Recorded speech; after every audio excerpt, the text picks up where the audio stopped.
verset 2 jusqu'au verset 3. Alors, 1, 2, 3, nous allons faire cette lecture à haute voix, avec force, avec puissance. C'est la parole de Dieu et nous allons la proclamer. Est-ce qu'on peut le lire ensemble? 1, 2, 3, faisons la lecture. Car je suis jaloux de vous d'une jalousie de Dieu, parce que je vous ai fiancé à un seul époux pour vous présenter à Christ comme une vierge pure. Alléluia. On s'arrête là et nous allons poursuivre la lecture tout à l'heure. Merci beaucoup. Nous allons prendre place. Cher ami qui nous suit en ligne, cher ami qui est venu peut-être en ces lieux pour la toute première fois, tu as reçu un flyer et sur ce flyer-là était écrit un séminaire. Le séminaire, c'est un temps pendant lequel nous essayons d'aborder en large la parole de Dieu. Et nous avions commencé depuis le vendredi dernier. Le thème de notre séminaire, comme nous le disions hier, comporte 3 mots-clés. Ces 3 mots, le premier mot, ça s'appelle le mot mystère. J'aime travailler avec vous. Quelqu'un peut dire avec moi le mystère? Le mystère, nous avions essayé de le définir le vendredi. Nous avions été en long et en large pour parler. La Bible contient plusieurs mystères et nous n'allons pas revenir sur ça. Je vais simplement définir ce que nous avions vu ensemble le vendredi. Un mystère, c'est quelque chose qui est caché. C'est quelque chose dont le sens n'est pas à la portée de tout le monde. C'est quelque chose qui est voilé.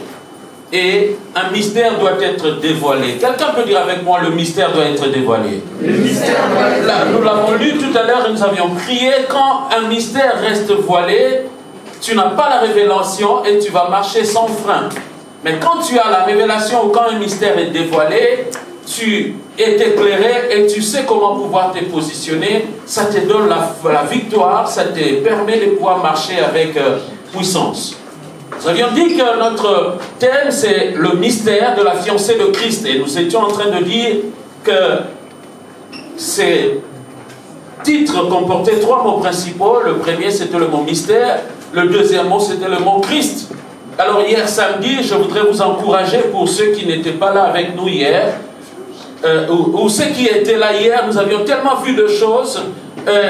Vous savez, il y a des animaux qu'on appelle des ruminants. Quelqu'un connaît cette expression, un ruminant? Par exemple, la vache.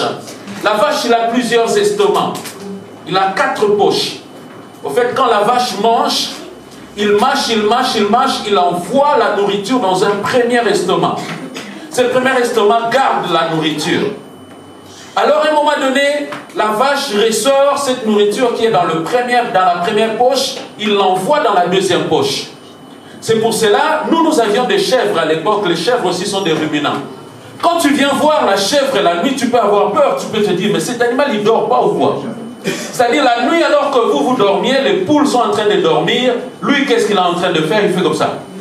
C'est-à-dire, il prend la nourriture qui était dans sa poche, il les remonte encore dans sa bouche, mais c'est un peu dégueulasse pour nous les humains. Quelque chose qui est déjà dans la poche, de les remonter dans la bouche, il le masticote encore, il le renvoie dans une deuxième poche, jusqu'en 4e poche, et c'est alors qu'il pourrait tirer le maximum de vitamines. Alléluia. J'ai pris cette image-là également pour nous dire, spirituellement, quand on nous annonce la parole de Dieu, à l'immédiat, on ne comprend pas tout. Il est très important que quand tu rentres à la maison, tu prennes un temps personnel de reparcourir la Bible. C'est alors que tu vas commencer à dire, il voulait dire ça. Vous savez, moi, quand tu es spirituel, ça ne t'empêche pas aussi de regarder des choses. Moi, j'aime regarder parfois des films. Je ne suis pas trop film, mais des fois, j'aime regarder les films. Et il y a un film que j'ai regardé, c'était le film Matrix. Quelqu'un a déjà regardé Matrix? La première fois que j'ai regardé Matrix, je n'ai rien compris de ce film. Je dis, mais ce film est étrange. J'ai dû le regarder au moins 4 ou 5 fois pour commencer à comprendre. Je dis, d'accord, c'était ça quand il faisait ça. Et les Écritures, c'est la même chose. À chaque fois que tu le réécoutes, le Saint-Esprit va t'éclairer. Alléluia. Et nous étions en train de dire qu'il y a 3 mots principaux. Le premier mot, c'était le mot mystère. La deuxième des choses, c'était le mot Christ. Nous avions été en long et en large. C'est pour cela que je nous encourageais à aller réécouter le message. Et aujourd'hui, nous allons parler de la fiancée. Est-ce qu'on peut dire ensemble de la fiancée? Est-ce qu'on peut dire ensemble de la fiancée? C'est quoi une fiancée? Ou c'est quoi le fiançailles? Le fiançailles, c'est une période qui précède un grand événement. Je réponds, les fiançailles, c'est une période qui précède un grand événement. Et cet événement, est-ce que quelqu'un le sait comment il s'appelle? Il s'appelle le mariage. Le fiançailles, ce sont deux personnes qui se rencontrent. Généralement, bon, aujourd'hui, nous sommes dans l'ère moderne. Au fait, aujourd'hui, une fille peut se lever pour aller demander la main d'un garçon. Je vois parfois sur Internet des filles qui viennent avec une bague et qui se prosternent devant son copain et lui dit « Épouse-moi s'il te plaît ». Mais dans le passé, et même dans un passé non lointain, la démarche était surtout au garçon. Un garçon qui remarque une fille, il est en train de suivre cette fille et la fille lui plaît. Et le garçon prend son courage à main. Il s'approche de la fille et il dit à la fille, « Oh, ma doucinée, tes beaux yeux me font sourire d'amour. Ta bouche et ton éducation me plaît tellement que je voudrais commencer une histoire avec toi. Je voudrais que tu sois la future mère de mes enfants. Quand je te vois, je sens qu'avec toi, je pourrais fonder un foyer stable. Veux-tu devenir la future mère de mes enfants? » Et la fille dit, « J'écoute ta proposition, papa. Je viendrai te répondre dans quelques jours. Laisse-moi le temps de réfléchir. » Et la fille s'en va. 2 semaines après, toi, ton cœur est en train de battre. Est-ce que la fille va dire oui à ma proposition? Est-ce que quelqu'un a déjà fait ça? Oui. Alors, moi, j'ai été fiancé. La plupart d'entre nous, il y a des fiancés ici. Ils l'ont fait également. Et 2 semaines après, tu viens voir la fille. Mais alors, qu'est-ce que tu dis? Non, laisse-moi, je t'avais dit que je suis en train de réfléchir. D'accord. Et toi, tu retournes, tu continues à prier, tu dis, Seigneur, je veux que ça soit elle. Je veux que ça soit Francine. Je veux que ça soit Francine. Et au bout de 3 mois, tu reviens et la fille te dit oui à ta proposition. Est-ce qu'on peut acclamer le Seigneur? Et nous sommes en train de dire que les fiançailles, ce sont des périodes très importantes. Je m'adresse simplement, je fais un aparté. Le fiançailles, ce sont des périodes très importantes. Quand tu fais une promesse, c'est pour cela chez les Juifs, vous savez aujourd'hui, je vois même à l'église, il y a des frères qui font des demandes de fiançailles aux filles. Et au bout d'un certain temps, ils se relâchent, ils changent d'avis. Ce n'est pas une bonne chose. Alléluia. Si tu es frère, au fait, quand tu fais une promesse, la Bible dit que ton oui soit oui. Quand tu fais une promesse, avant de faire une promesse, prie d'abord. Consulte le Seigneur. Je te demande une deuxième chose. Viens voir les hommes de Dieu. Dis aux hommes de Dieu, pasteur, j'ai vu la sœur Thérèse. Cette sœur-là, elle me plaît. Et avec les hommes de Dieu, tu peux entendre une réponse et alors tu peux aller t'engager vers cette personne-là. Alléluia. Amen. Parce que le fiançailles, c'est une période très importante. Au fait, aujourd'hui, quand nous allions aborder, vous allez comprendre. Dans la culture juive, pourquoi je parle de fiancé et je ne parle pas de l'épouse? Dans la culture juive, quand un homme fait une demande de fiançailles, dans leur pensée, le fiançailles équivaut au mariage. Amen. C'est pour cela que vous allez comprendre. Joseph avait également vu une jeune fille qui s'appelait comment? Quelqu'un le sait? Il s'appelait Marie. Joseph était charpentier. Il a vu cette jeune fille qui a fait battre son cœur. Et Joseph est parti voir cette fille. Il lui a dit, Marie, s'il te plaît, je te vois toujours passer ici et ton sourire me plaît. Je voudrais que tu deviennes ma femme. Et Marie a dit oui. Et Joseph a fait quoi? Il a pris Marie, il est parti le présenter à sa famille. Il a dit, papa, maman, j'ai trouvé une fille que je veux épouser. Je suis en train de mettre un peu d'argent de côté pour que dans les 6 prochains mois, je puisse l'épouser. Et Marie également, elle a fait la même chose. Parce que quand tu t'engages au fiançailles, le fiançailles ne reste pas secret entre toi et le garçon. Le fiançailles doit être connu des parents. Doit être connu des responsables de l'église. Je suis étonné que des gens commencent l'histoire des fiançailles à l'église, mais le pasteur n'est pas au courant. Les pasteurs, c'est notre père à l'église. Il doit être au courant de toute relation qui se passe, afin de pouvoir vous encadrer. Et nous sommes en train de dire que Marie, pareil, elle a amené Joseph dans sa famille. Il est venu présenter Joseph chez papa et maman. Il a dit, papa, si je rentre tard, je serai chez Joseph. Ah, Joseph le charpentier. Ah oui, je connais son père. C'est une très bonne famille, ma fille. Attache-toi à ces garçons. Dans 6 mois, vous allez faire votre mariage. Et malheureusement, alors que le temps est en train de passer, vous connaissez, nous l'avions lu hier, Marie s'est retrouvée enceinte. D'une manière extraordinaire, miraculeuse. Et quand elle s'est retrouvée enceinte, Joseph conçoit dans son cœur. Il dit, moi j'avais résolu d'épouser cette fille, mais regarde qu'elle est tombée enceinte, je vais faire quoi? Je vais la laisser. Et alors que Joseph avait pris la résolution, ils n'étaient pas encore mariés. Je suis venu te dire, dans la culture juive, quand tu donnes une promesse de mariage, la fille devient ton fiancé, et disons ta fiancée. Chez Dieu, c'est comme si l'accord du mariage était déjà conclu. Et Joseph, la Bible dit, il conçoit en secret, il prend en secret la résolution de rompre le fiançailles avec Marie. Et quand elle a voulu rompre, Dieu la nuit est venu lui interdire. Il lui a dit, Joseph, ne répudie pas Marie, reste avec Marie. Alléluia. Est-ce qu'on peut dire ensemble le fiançailles? Est-ce qu'on peut dire ensemble le fiançailles? Et nous avons lu tout à l'heure, où vous avez vu dans le flyer, notre verset de référence, l'apôtre Paul est en train de dire, je vous ai fiancé. Alors ce soir, nous voulons parler de la fiancée de Christ. Mais pour pouvoir parler de la fiancée de Christ, nous allons prendre d'abord une image. Dans le livre de Luc, au chapitre 24, nous n'allons pas le lire faute de temps, la Bible est en train de dire à partir du verset 44 jusqu'au verset 45 que tout ce qui a été écrit chez les prophètes, tout ce qui a été annoncé dans les psaumes, il est question de Jésus. En réalité, quand tu lis Abraham, quand tu lis Isaac, quand tu lis Jacob, quand tu es en train de lire Noé, fais en sorte de déceler dans l'histoire que je suis en train de lire, où est la part de Jésus là-dedans. Et hier également, nous avions vu que Dieu avait commencé par créer un premier homme qui s'appelait Adam. Nous avions fait un parcours, nous avons été ensemble dans le livre de Corinthiens, nous avons vu que le premier Adam avait échoué. Est-ce que quelqu'un se rappelle de cela? Nous avions vu que le premier Adam avait fauté. Mais je veux simplement m'attarder sur ce premier Adam. Quand Dieu a créé Adam, Dieu lui a donné une responsabilité. Il lui dit, je te t'habille dans le jardin, afin que tu puisses le cultiver et afin que tu puisses le garder. Et c'était un travail immense. C'était un travail colossal. Quelques temps après, je ne sais pas combien de semaines cela a pris. Je ne sais pas si ça a pris des années. Et Dieu constate dans le livre de Genèse au chapitre 2, Dieu dit, il n'est pas bon que l'homme soit comment? Seul. Dieu regarde la quantité du travail qu'il y avait dans le jardin. Dieu regarde la charge du travail qu'il y avait dans le jardin. Et Dieu constate qu'il n'est pas bon que Adam soit comment? Seul. Et qu'est-ce que Dieu conclut? Je vais faire quoi? Je lui ferai quoi? Dans le livre, nous sommes dans le livre de Genèse au chapitre 2, et ceci, nous n'allons pas le lire, faute de temps, tu peux le dire à partir du verset 18 jusqu'au verset 23. Dieu s'est dit, je veux faire une aide semblable à l'homme. Et cette aide, elle s'appellera comment? Elle s'appellera Ève, elle s'appellera une femme. Alléluia. La femme est un complément pour l'homme.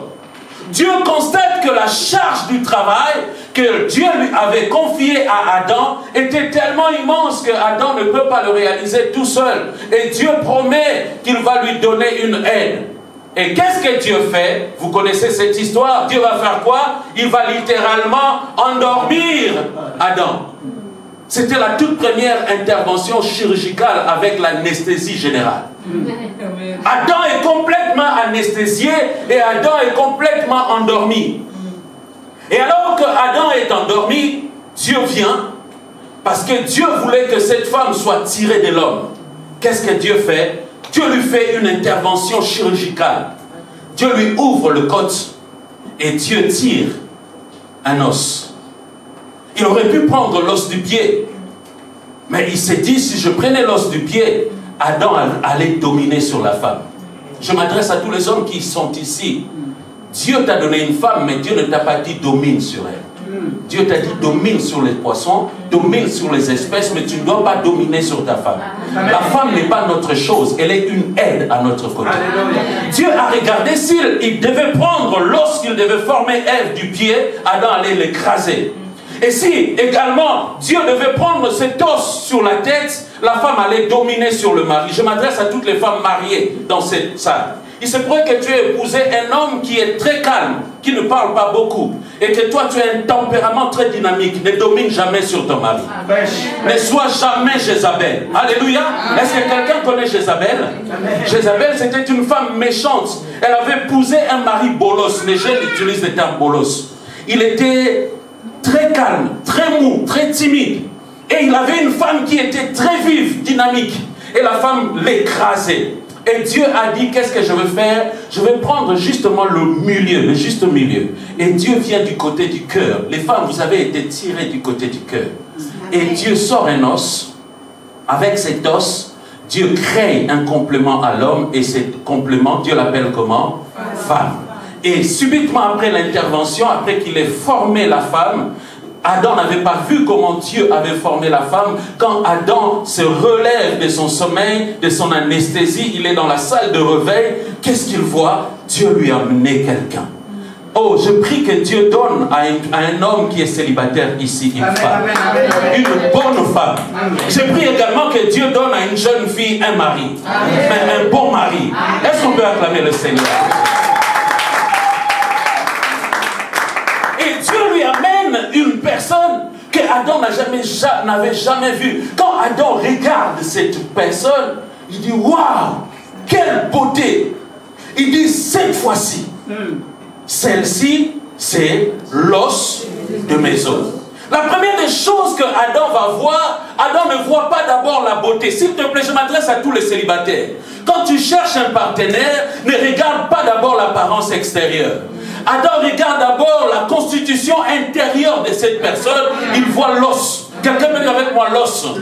L'os, il est caché. Comment est-ce qu'Adam a su que cette femme, on avait tiré un côté? Quand il regarde, il dit, cette fois-ci, celle-ci, c'est l'os de mes os. Et ensuite, il regarde l'apparence extérieure. Il dit, celle-ci, elle est la chair de ma chair. Il voit d'abord les qualités intérieures avant de voir les qualités extérieures. Amen. Ensuite, il dit, je veux l'appeler femme parce qu'elle a été tirée de qui? De moi. Alléluia. Est-ce qu'on peut acclamer encore le Seigneur? La femme a été tirée de l'homme. Et quel est le but? Nous sommes en train de dire quel est le but de la femme à côté de l'homme. Le but de la femme à côté de l'homme, c'est de pouvoir l'aider dans la charge, dans la mission que le Seigneur lui a donnée. Et ici, nous sommes en train également de dire, hier, nous avions dit que Jésus, il est le dernier Adam.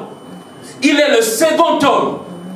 Donc, si Dieu avait donné au premier Adam une épouse physique, Jésus, en réalité, il est spirituel, il est esprit. Et Dieu devait également donner à Jésus une épouse. Et Dieu procède également de la même manière. Nous avons vu que pour que Dieu puisse donner à Adam une épouse, Dieu a fait quoi? Il a fait endormir Adam. Et Jésus également, Dieu va faire quelque chose de très douloureux. Pour Adam, ce n'était pas douloureux. Mais pour Ève, et plutôt pour Jésus, Dieu va lui faire passer par un circuit très difficile. Moi, j'ai déjà subi l'anesthésie générale. Je vois comment les médecins sont tout autour. Et c'est un phénomène qui est compliqué parce qu'ils se disent, si la personne ne se réveille pas, on risque de le louper. Alléluia. Et Dieu prend également Jésus, mais Dieu amène Jésus dans une opération très difficile. L'opération d'Adam était avec anesthésie. Mais Dieu dit à Jésus, je vais te faire subir une opération, mais sans anesthésie. Dieu amène Jésus, il l'amène à la croix. Quelqu'un peut dire avec moi la croix? Dieu amène Jésus sur la croix. Mais avant de l'amener sur la croix, on frappe Jésus. On le fouette, on lui arrache la barbe et on finit par prendre une couronne de pine. On pose ces couronnes de pine sur sa tête et on prend un gros morceau de bois, c'était la croix. On lui charge de sa croix et on est en train de l'insulter. On lui dit va jusqu'à Golgotha. Jésus est en train de partir avec cette croix. Il est en train de partir avec cette couronne de pine. Et la Bible dit que c'est par ces meurtrissures que nous sommes guéris. Aussi ce soir, cet après-midi, à quelqu'un qui est malade dans ces lieux, que par la puissance du meurtrissure de Jésus, que tu reçoives la guérison au nom de Jésus. Alléluia. Dieu amène Jésus sur la croix, vous le savez. Dieu l'expose sur la croix pendant 6 heures. On l'expose depuis 9 heures jusqu'à 15 heures. Et c'était prophétique, ce que Dieu faisait. Pourquoi? Parce qu'à 9 heures, c'était l'heure de la présentation de la première offrande. La première offrande était offerte à 9 heures. Et Jésus également a été offert comme sacrifice à 9 heures. Et l'offrande qu'on offrait à 9 heures, il restait sur l'autel des holocaustes toute la journée, de 9 heures jusqu'à 15 heures. Et quand 15 heures arrivait, le deuxième sacrificateur venait, il enlevait cette offrande, il prenait un deuxième sacrifice qu'il exposait, et ce deuxième sacrifice devait rester sur l'autel de 15 heures jusqu'à quelle heure? Jusqu'à 9 heures du matin. Alléluia. De la même manière, on a pris Jésus, il est en train d'accomplir les prophètes et l'Ancien Testament, on l'expose à 9 heures. Et la Bible dit, 3 heures après son exposition, il est midi, la Bible dit que le ciel s'est obscurci. L'éclipse totale, le ténèbre est entré dans la surface de la terre. Il est le seul homme qui, le jour de sa naissance, il y a une étoile mystérieuse qui a apparu dans le ciel. Il est le seul homme qui, le jour de sa mort, un phénomène étrange également est apparu dans le ciel. La terre tout entière a été exposée aux ténèbres et le Fils de l'homme était dans l'agonie. Et la Bible dit qu'à 15 heures, Jésus va prononcer cette parole. Et parmi cette parole, il dit, tout est accompli. Quelqu'un peut dire avec moi, tout est accompli. Je suis venu dire à quelqu'un, ta destinée a été accomplie à la croix. Je suis venu dire à quelqu'un, ton opprobre a été enlevé à la croix. Non, quelqu'un ne m'a pas saisi. Je suis venu dire à quelqu'un, ta malédiction a été portée sur la croix. Pourquoi? Parce que la Bible dit, maudit est quiconque est pendu au bois. Et Jésus a été pendu au bois, lui le juste. En étant pendu au bois, il a porté sur lui ta malédiction. Je suis venu parler à quelqu'un dont la famille est maudite. Si tu crois en Jésus, Jésus peut transformer ta malédiction en bénédiction. Il a été pendu au bois. Et à 15 heures, dans l'obscurité, Jésus expira. Il dit, tout est accompli. Avant d'expirer, il dit, Père, je remets mon esprit entre tes mains. Et sa tête s'est abaissée. Et alors que Jésus était en train de rendre l'âme, un soldat romain est venu, exactement comme ça s'est produit avec le premier Adam. Ce soldat romain est venu avec une lance. Il va lui percer les côtes. Quelqu'un peut dire avec moi les côtes, hein? Les côtes. Quand il lui perce les côtes, la Bible déclare que l'eau et le sang sont sortis de son côté. De la même manière que la première femme a été tirée du côte d'Adam, la deuxième femme, c'est la femme de Christ, a été elle également tirée de son côté. Et cette femme, elle s'appelle l'Église. Quelqu'un peut dire avec moi l'Église? Écoutez maintenant le mystère qui se passe spirituellement quand Jésus était en train de rendre l'âme, il a donné naissance à l'Église. Quelle est l'Église? L'Église, ce n'est pas simplement nous qui sommes ici. C'est pour cela, s'il te plaît, je m'adresse à un homme de Dieu qui est en train de me regarder. Ne nous combattons pas à l'Église. L'Église n'appartient pas au docteur Richard. Amen. Moins encore, l'Église n'appartient pas au pasteur Samuel. L'Église, elle est la propriété de Jésus-Christ. Il a dit, je bâtirai mon Église. Et l'Église, elle est composée de toutes les églises, de toutes les personnes qui ont donné leur vie à Jésus de Nazareth. L'Église appartient à Jésus. Quand je travaille dans cette église, quand je suis en train de quitter ma famille, j'ai laissé mes enfants, je ne suis pas venu travailler pour pasteur Samuel, je suis venu travailler pour le roi de rois, le Seigneur. Je m'attendais un jour ma récompense de berger principal qui s'appelle Jésus le Christ. Alléluia. Et nous sommes en train de dire que Jésus a donné naissance à un corps. Et c'est un corps, la femme de Christ, et plutôt la femme d'Adam, était une femme physique.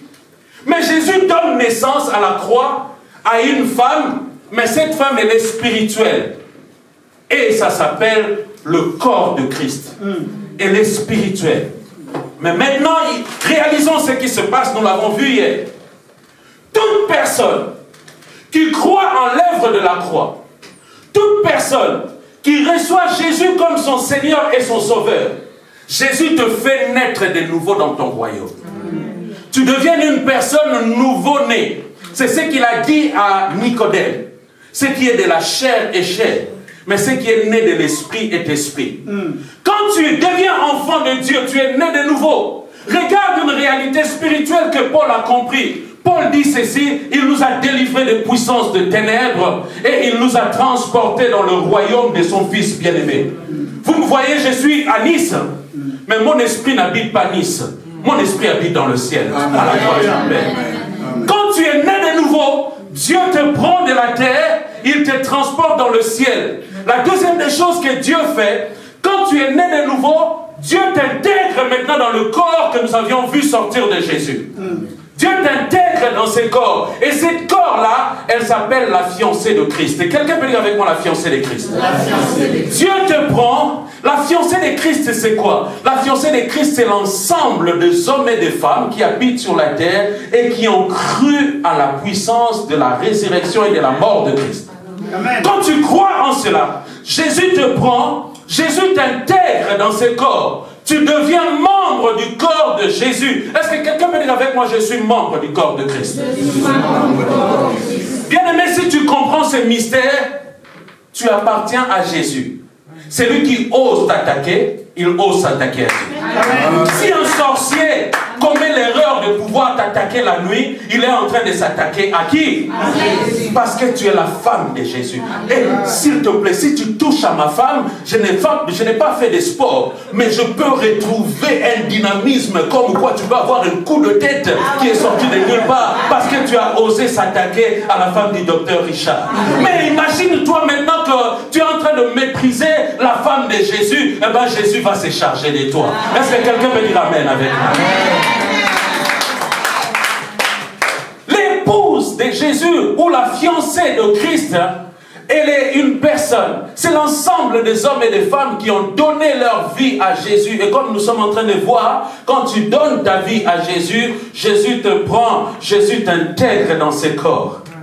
Et tel que vous êtes en train de voir mon corps ici, le corps du Christ, elle est composée de deux parties. Vous voyez mon corps? Il y a ma tête et il y a le reste du corps. Le corps du Christ également, elle est composée de deux parties. Il y a la tête c'est lui-même Jésus. Et la fiancée de Christ, c'est son corps. Est-ce que quelqu'un est en train de me saisir? La fiancée de Christ, c'est son corps. Et nous sommes en train de dire qu'ils marchent ensemble. Vous savez, dans les années 80, les téléphones n'existaient pas encore trop bien, ou la communication n'existait pas très bien. Dans les années 80, j'étais encore en Afrique et je connaissais plein des amis. Moi-même, j'avais mon grand frère qui habitait en Europe. Et beaucoup de gens avaient laissé leurs femmes au pays. Et la communication n'existait pas. Et chez moi, la poste ne fonctionne pas très bien. C'est-à-dire, si tu envoies un courrier aujourd'hui, ce courrier peut arriver dans 6 mois. Alors, très souvent, qu'est-ce que les gens faisaient? Quand ils entendaient dire à Paris qu'il y avait un ami qui partait en Afrique, vous savez qu'est-ce qu'ils faisaient? Ils prenaient une cassette audio. Ils enregistraient le message. Mbote Kwange Tata Emma. Mononkungwa mi Richard. Je t'appelle ma femme. Je suis en train de passer par des temps difficiles. Aujourd'hui en France, c'est l'hiver. Il enregistre un long message et quand il prend ce message-là, il le met dans une enveloppe où il écrit un courrier et il envoie à sa femme. Est-ce que quelqu'un comprend? Et sa femme, désormais, quand il va entendre qu'il y a un ami de son fiancé qui lui a envoyé un message, il va prendre cette cassette audio. Oh, ces jours-là, la femme sera fière. Tout le soir, il met la cassette, il est en train d'écouter la voix de son fiancé et ça lui fait du bien. Alléluia. Est-ce que vous savez également que nous avions été fiancés à Christ? Et c'est Christ, nous ne le voyons pas. La seule chose que Christ nous a laissé, il nous a laissé sa parole. Amen. Il veut alors que nous, l'épouse de Christ que nous sommes, nous puissions nous affectionner. C'est pour cela Paul est en train de dire, nous sommes morts avec Christ. Si donc vous êtes ressuscité avec Jésus, cherchez les choses d'en haut. Affectionnez-vous. Ayez une ardente affection par rapport aux choses d'en haut parce que nous sommes morts et notre esprit est caché en Christ dans le lieu céleste. Amen. Alléluia. Amen. Mais nous sommes en train de parler de la fiancée de Christ. Les jours du fiançailles, certains d'entre nous ont été fiancés. Je vois l'évangéliste Moupépé. Ça lui rappelle des bonnes choses. Les jours de fiançailles, le garçon fait une chose. Vous savez ce qu'il fait? Il s'en va acheter une bague. Mais ce n'est pas encore l'anneau du mariage. Il achète une alliance. On appelle ça une alliance de fiançailles. sertie d'une pierre. Si tu as beaucoup de moyens, tu peux trouver une bonne pierre de valeur.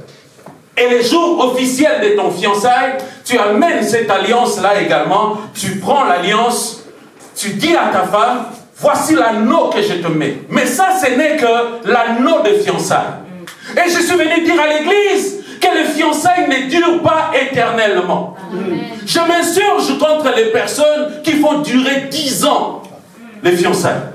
Les fiançailles doivent être une période assez rapprochée. Alléluia. Nous ne sommes pas en train de parler du mariage, mais le fiançailles n'est pas éternel. Le fiançailles, c'est une période courte. Mais pendant le fiançailles, l'homme fait un geste. Il donne à sa femme une promesse. Il lui dit, je te donne cet anneau et je viendrai t'épouser. À l'église, nous avons un jeune garçon au milieu de nous, mais ça fait déjà plus de 18 ans qu'il est maintenant marié. C'est un Congolais. Et il a épousé une Haïtienne. Et dans la culture de sa femme, j'ai trouvé ça quelque chose d'agréable. Dans la culture de sa femme, le jour du fiançailles, le garçon achète une bague. Il vient avec la bague. Il met la bague au doigt de la femme. Ensuite, il enlève la bague. Il prend la bague. Il va donner la bague à la maman de la fille. Wow. Il dit à la maman de la fille, ça c'est l'alliance de mes fiançailles, la bague de l'alliance. Ça veut dire que je n'ai pas simplement donné une promesse à la fille, mais j'ai également surtout donné une promesse aux parents. Et dans notre culture africaine, le parent c'est quelqu'un qui est sacré.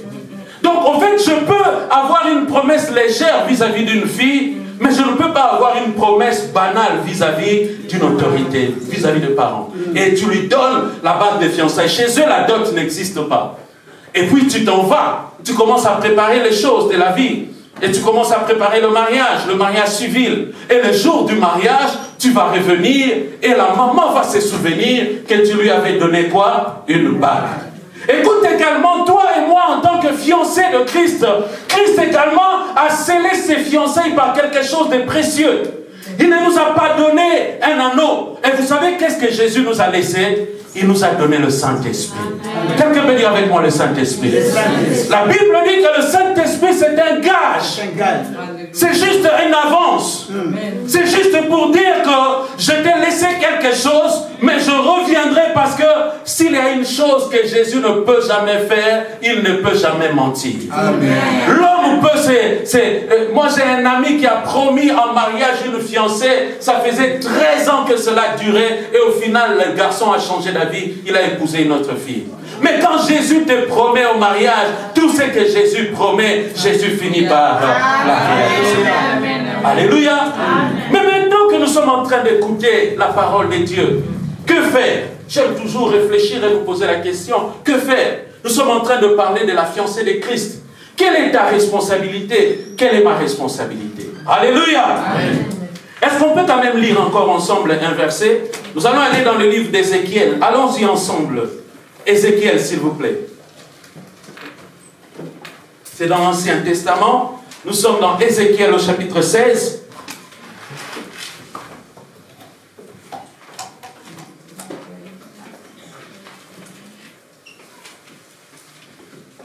Est-ce que quelqu'un est en train de comprendre la parole? Amen, amen. Nous sommes en train de voir que ce sont des mystères, des choses qui étaient cachées, mais que Dieu cherche à nous révéler. Nous voyons que Jésus est venu sur la terre et Jésus est parti auprès du Père. Mais avant que Jésus parte auprès du Père, Jésus a laissé une femme, une fiancée sur la terre. Écoutez-moi avant de lire la parole. Avant que je vous donne le verset. Tout à l'heure, je vous ai dit que Dieu avait donné à Adam une femme. Quel était le but de la femme d'Adam? Quel était son but?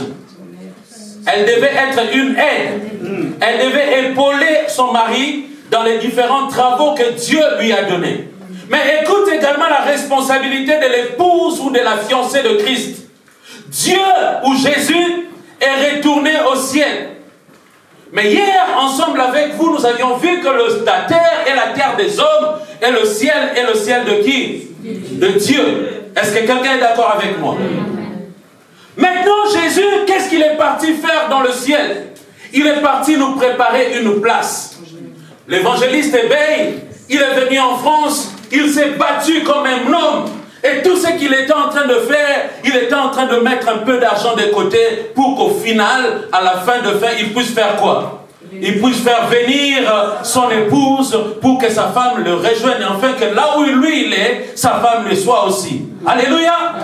Alors si quelqu'un te pose la question, pourquoi les fiançailles de Jésus et de l'épouse sont en train de durer? Cette fiançaille est en train de durer simplement parce que Jésus est en train de nous préparer des places.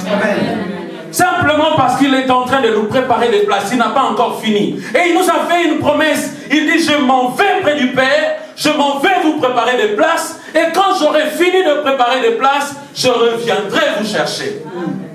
Afin que là où moi je suis, que vous également vous y soyez. Et c'est ces jours-là que l'Église est en train d'attendre. Je sais qu'il y a des malades au milieu de nous. Je sais qu'il y a des personnes peut-être qui n'ont pas de papier. Je sais qu'il y a des personnes qui n'ont pas de travail. Je sais qu'il y a des personnes qui cherchent des maisons. Je sais qu'il y a des personnes qui sont inquiètes par rapport à leur situation matérielle. Mais s'il te plaît, s'il y a une chose que tu ne dois jamais louper, tu ne dois jamais louper la rencontre avec Christ. Alléluia. Et cette rencontre, ça s'appelle l'enlèvement. Alléluia. Amen. Et l'enlèvement, c'est quoi? Nous avions vu tout à l'heure, le corps du Christ, il est composé de deux parties. Il est composé de la tête, c'est l'organe de décision, c'est Jésus lui-même, et il est composé du corps. Aujourd'hui, spirituellement, la tête est partie vers le Père. Mais un jour, la tête reviendra dans le nuée.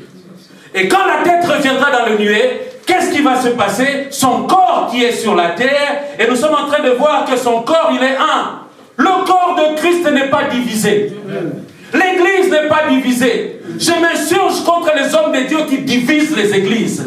L'église, c'est le corps du Christ, et le corps du Christ est uni. Le corps de Christ n'est pas divisé. Et le jour où la tête va venir dans la nuée, qu'est-ce qui va se passer? Son corps qui est sur la terre, il va être attiré, afin que le corps et la tête se réunissent et forment la même chose là-haut dans le ciel. Est-ce que quelqu'un peut dire amen? Et nous sommes en train de voir que les fiançailles entre le corps que nous sommes, l'épouse, l'église, et lui, la tête, Jésus, cette fiançaille ne durera pas éternellement. Il y aura un temps où le fiançailles va finir et nous allons passer à une autre phase, plutôt. Et cette phase, la Bible l'appelle les noces de l'agneau. C'est le jour où Jésus va prendre l'église qui est son épouse et il va la ramener devant le Père et il va dire à Père, Père, voici l'épouse pour laquelle j'ai tant souffert. Voici le meurtrissure que j'ai versé pour pouvoir payer la dot. Est-ce que quelqu'un sait que Jésus a payé la dot pour nous? Certains d'entre nous ont trimé pour pouvoir payer la dot. Oh, je bénis les cultures où il n'y a pas la dot, mais dans l'ancien temps, pour pouvoir épouser une femme, il fallait montrer tes capacités, payer une dot. Et Jésus a payé également la dot. Et pourquoi il a payé la dot? Nous allons voir cela ensemble. Nous sommes dans le livre d'Ézéchiel, s'il vous plaît. Ézéchiel chapitre 16. Et nous allons lire du verset 4 jusqu'au verset 6. Il dit ceci. À ta naissance, au jour où tu naquis, ton nombril n'a pas été coupé. Tu n'as pas été lavé dans l'eau pour être purifié. Tu n'as pas été frotté avec du sel. Et tu n'as pas été enveloppé dans des langes. Nul n'a porté sur toi un regard de pitié pour te faire une seule de ces choses.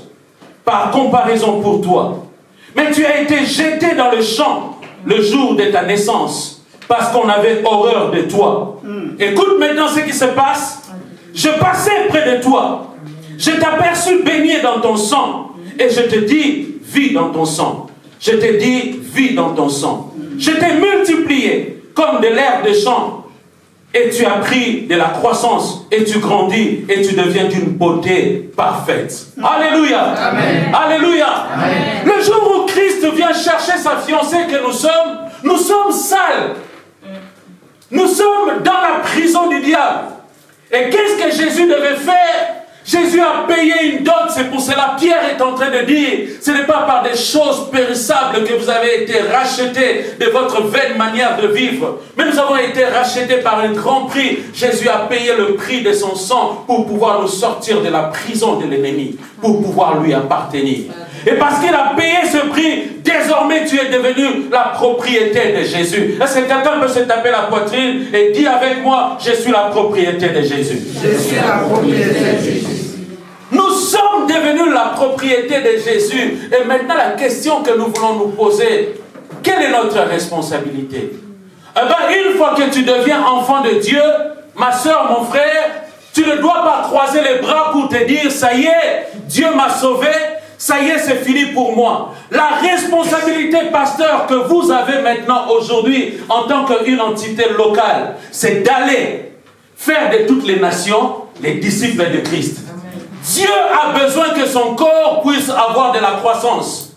Et cette responsabilité, Dieu l'a laissée à sa fiancée. Nous sommes en train de dire que pour Adam, Dieu lui avait donné Ève. Pourquoi? Parce que Ève devait être une aide pour lui. Et bien pour Jésus, c'est la même chose.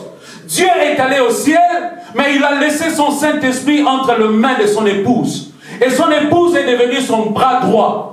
Quand Dieu veut faire des choses sur la terre, Dieu compte sur toi. Alléluia. Dieu veut passer par toi. Alléluia. Dieu veut passer par nous. Pour que sa volonté qui est dans le ciel, au travers de nous, son église qui est sur la terre, au travers de nous, sa fiancée qui est sur la terre, quand Dieu voudra accomplir quelque chose, nous serons la main de Christ qui va accomplir cette chose. C'est pour cela qu'il nous dit, allez, guérissez les malades, allez, chassez les démons, allez et faites de toutes les nations les disciples. Quelqu'un peut se tourner vers son frère et dire-lui, tu as une responsabilité. Alléluia. Est-ce que quelqu'un est en train de suivre ce que nous sommes en train de dire? Amen. Nous sommes en train de voir que Dieu a investi son épouse de son autorité. Nous sommes en train de voir que l'épouse de Christ, c'est la propriété de Jésus. Nous sommes en train de voir que l'épouse ou la fiancée de Christ, ce n'est pas un moment qui durera éternellement, mais un jour, Dieu viendra et ça sera la fin de fiançailles parce que Dieu viendra chercher sa fiancée. Maintenant, quelle est notre responsabilité? Nous qui sommes déjà sauvés, nous sommes en train de dire que nous sommes devenus la main de Dieu sur la terre. Si Dieu veut accomplir les choses sur la terre, eh ben Dieu passe par nous pour pouvoir le faire. Alléluia. Mais maintenant, écoutez, nous sommes en train cet après-midi de faire un parallèle entre Adam et Jésus. Et le verset clé que nous avions lu, parce que j'aime toujours revenir sur notre thème, le verset clé de notre thème, c'est 2 Corinthiens chapitre 11, verset 2. Paul est en train de regarder la première femme, la femme d'Adam. Il a compris qu'un danger guettait cette femme. Un danger était en train de courir. Ève était en train de courir un danger. Pourquoi? Parce que quand le serpent a vu la relation qui se passait entre Adam et Ève, le serpent est venu et il a dit, je vais détruire ce bonheur. Je m'adresse à toutes les familles qui sont ici, dont les couples sont en train de passer par un moment difficile. Le diable ne vient que pour détruire. Le diable ne vient que pour voler la joie. Le diable ne vient que pour voler l'épanouissement. Et qu'est-ce que le diable a fait? Il a regardé Adam. Il a vu que Adam était suffisamment instruit par Dieu. Il a dit, je ne peux pas faire tomber Adam. Mais qu'est-ce que je veux faire? Je veux passer par son épouse. Quelqu'un peut dire avec moi la tentation? Est-ce qu'on peut dire ensemble la tentation? Et la Bible dit dans le livre de Genèse au chapitre 3, le serpent était le plus rusé de tous les animaux. Et quand il a vu Ève, le serpent est venu avec une ruse. Et il est venu séduire Ève. Est-ce qu'il est réellement dit? Il a commencé à confronter Ève sur la base de la parole que Dieu avait donnée. Église de Dieu, le verset que nous avons lu, premièrement dans le livre de 2 Corinthiens au chapitre 11, au verset 2, Paul est en train de dire, moi de même je vous ai fiancé à Christ. Ça c'est la première des choses que je fais. Mais maintenant j'ai peur pour vous. Le séminaire finira aujourd'hui, moi demain matin je vais partir. Mais quand je vais partir, j'ai peur pour l'église que je vais laisser ici. Pourquoi j'aurais peur? Parce que le diable rôde tout autour de la fiancée de Christ. Il cherche une seule chose, il cherche à dévier cette fiancée. Le diable cherche à t'écarter. Le diable cherche à te séduire. C'est pour cela qu'il est en train de faire des scandales dans les églises. Quand tu regardes les choses qui se passent dans les églises, des pasteurs qui dilapident les fonds de l'église, des pasteurs qui sortent avec des jeunes filles, des chantres qui couchent entre eux. Il y a un niveau de prostitution, des scandales inimaginables. Chaque jour qui passe, nous attendons qu'il y ait des scandales. Mais bien aimé, sachez-le, la personne qui est à la base de ces scandales, il s'appelle Satan. Mais j'ai une bonne nouvelle pour vous. Même si je peux avoir peur, mais je vous fais confiance parce que je sais que le diable, il est sous nos pieds. Et quelle est ta responsabilité? Écoute ce que Paul dit. Il dit, je vous ai fiancé. Je vous ai fiancé à un seul époux pour vous présenter à Christ comme une vierge pure. Quelqu'un peut dire avec moi une vierge pure? Une vierge. Est-ce qu'on peut dire ensemble une vierge pure? Une vierge. Ça veut dire que Dieu ne veut pas que tu marches dans la compromission. Ça veut dire que Dieu veut que nous menions une vie de sanctification. Alléluia. Il est dit dans la parole de Dieu, cherchez la paix avec tous et la sanctification. Bien-aimé, sans la sanctification, tu peux être le meilleur donateur de dîmes à l'église. Mais si tu ne mènes pas une vie de sanctification, le jour où le Seigneur viendra, tu ne pourras pas avoir la place dans le ciel. Alléluia. Amen. Si tu ne mènes pas une vie de sanctification, ma soeur, mon frère, tu ne pourras pas avoir une vie de domination sur les puissances du diable.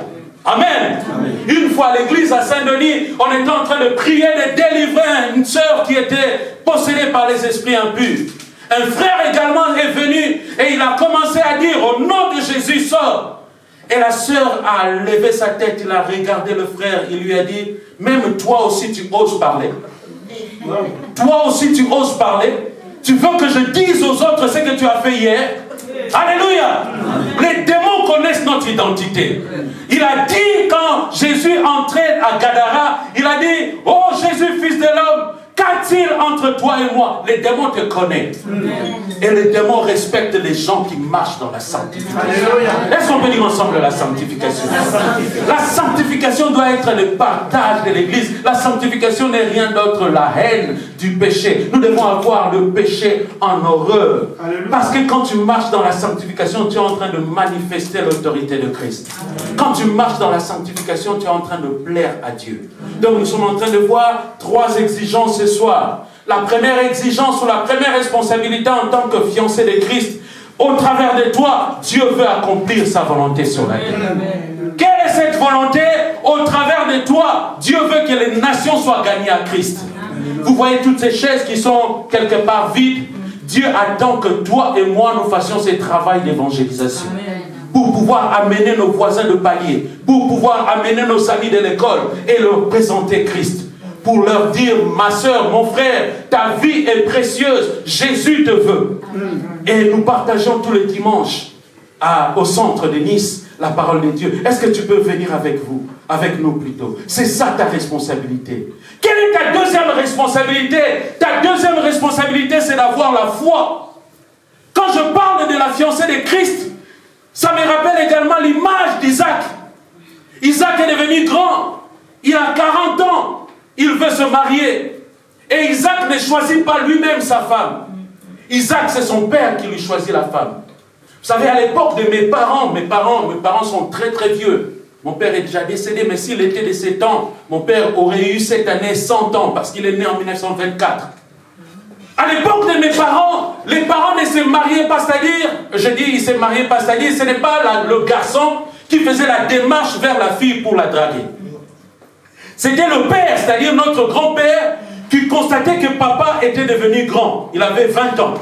Et quand il regarde son fils, il dit, c'est le temps pour toi de se marier. Il dit à son enfant, c'est le temps pour toi de se marier. Mais il dit à son enfant, nous habitons Nice. Tu ne peux pas te marier à Nice. Je voudrais que tu ailles te marier à Cannes. Par exemple, je suis en train de donner des illustrations. Je veux que tu ailles te marier à Cannes. Parce que je connais les caractéristiques des gens de Cannes. Donc papa lui-même fait la démarche. Il approche une famille à Cannes, il cherche une épouse pour son garçon. Et il épouse pour son garçon une femme, et puis il va te ramener simplement la femme. Il va dire à son fils, mon fils, voici ta femme. Et c'est ce qui s'est passé avec Isaac. Pasteur Mpaka. Ton fils s'appelle Isaac. Isaac est grand, il a 40 ans. Et papa Abraham, c'est son fils unique. Il regarde, il dit à son fils, je veux te trouver une femme. Mais la femme que je veux te trouver, elle ne doit pas être une Cananéenne. Il faut que cette femme soit qui? Il vienne de mon pays, de Ur, de Chaldée. Alors qu'est-ce qu'Abraham fait? Il envoie son serviteur. Et qu'est-ce que Dieu est en train de faire dans notre génération? Dieu s'est chargé du Saint-Esprit pour que le Saint-Esprit puisse t'accompagner dans le travail d'évangélisation. Pour gagner des gens pour lui. Et quand ils sont partis à Ur de Chaldée, ils ont trouvé une femme pour Isaac. Elle s'appelait Rebecca. Mais Isaac ne connaissait pas, et plutôt Rebecca ne connaissait pas Isaac. De la même manière, nous également, Dieu nous a fiancés. Nous sommes devenus sa fiancée. Mais visuellement et physiquement, nous n'avons jamais vu Jésus. Quelle est notre responsabilité? Première responsabilité, marcher dans la sanctification. Deuxième responsabilité, amener la volonté de Dieu sur la terre. Troisième responsabilité, c'est d'avoir la foi. Est-ce qu'on peut dire ensemble la foi? La foi. La foi, c'est marcher sans avoir vu. Nous sommes en train de suivre Jésus sans l'avoir vu. Alléluia. Nous sommes en train de le suivre. Et Isaac, la Bible me dit que Rebecca est en train de faire confiance au serviteur d'Abraham qui s'appelait Eliezer. Il est en train de le suivre. Nous également, nous sommes en train de faire confiance. À qui? Nous sommes en train de faire confiance au Saint-Esprit. Et la quatrième responsabilité, parce que nous ne l'avons pas encore vu, il nous a laissé une chose, il nous a laissé sa parole, c'est d'aimer sa parole. Alléluia. Amen. Mais nous avions conclu en disant qu'un danger guette l'épouse de Christ, et ce danger-là s'appelle le diable. Mais je sais une chose, que Dieu a donné à l'Église l'autorité et la responsabilité de chasser les démons. Amen. Amen. Est-ce qu'on peut s'élever tous ensemble et nous allons acclamer le Seigneur et nous allons prier pendant les quelques minutes qui nous restent. Alléluia. Est-ce qu'on peut dire Amen? Est-ce qu'on peut dire Amen?